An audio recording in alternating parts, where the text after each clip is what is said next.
Kohli bye shake hand കൊടുക്കാതെ പോയത് പോലും ഓറയാണെന്ന് വിചാരിക്കുന്ന ഫാൻസ് ഉള്ള ടീമാണ്. ഇനി അവരുടെ കാലാണ്. ഇനി അവര് പറയണത് നിങ്ങൾ കേൾക്കണം, മനസ്സിലായ?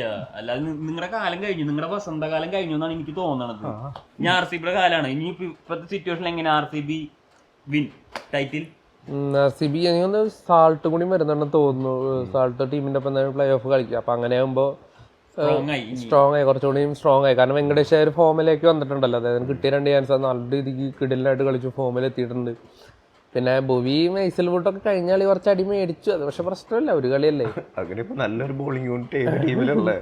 പക്ഷെ അവര് മാത്രമാണ് പിന്നെയും കുറെ വിക്കറ്റ്സും കൺസിസ്റ്റന്റ് ആയിട്ട് എറിഞ്ഞു വെക്കുന്നത് ഞാൻ കണ്ടിട്ടുള്ളത്. പിന്നെ എനിക്ക് പ്രതീക്ഷ ഞാൻ അന്നും പറഞ്ഞു SRH തന്നെയാന്നുള്ളത്. കാരണം അവരേല് ആ ഹുസൈൻ എറിയുന്നതാണെങ്കിലും ഇഷാൻ മലിംഗി ആണെങ്കിലും അവര് ഇമ്പാക്ട് നന്നായി ഉണ്ടാക്കുന്നുണ്ട് കളിയിൽ. അയ്യോ, ഹുസൈൻ പീക്ക് ബോളറാവുന്നതാണ് എനിക്ക് തോന്നുന്നത്. കാരണം ഞാൻ CSK എതിരുള്ള കളി കണ്ടപ്പോൾ ഇവൻ സ്ലോവർ എറിഞ്ഞിട്ടൊക്കെ സ്റ്റംപ് എടുക്കുന്നുണ്ടായിരുന്നു. അതൊക്കെ അന്യായ കൺസിസ്റ്റൻസി, ആ ലൈനിൽ ലെങ്ത്തും ഇങ്ങനെ കീപ്പ് ചെയ്തിട്ട് സ്ലോവർ എറിയാന്ന് പറഞ്ഞാൽ ഭയങ്കര ടഫായിട്ടുള്ള കാര്യമാണ്.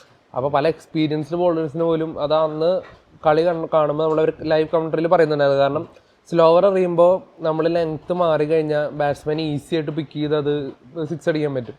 അപ്പോൾ കറക്റ്റ് ആ ലെങ്ത്തിൽ അതും സ്ലോവർ വിത്ത് ഉള്ളിലേക്ക് തിരിയുന്ന രീതിയിലൊക്കെ എറിയാന്ന് പറഞ്ഞാൽ അത് ഭയങ്കര ടാലൻ്റായിട്ട് കാര്യമാണ്.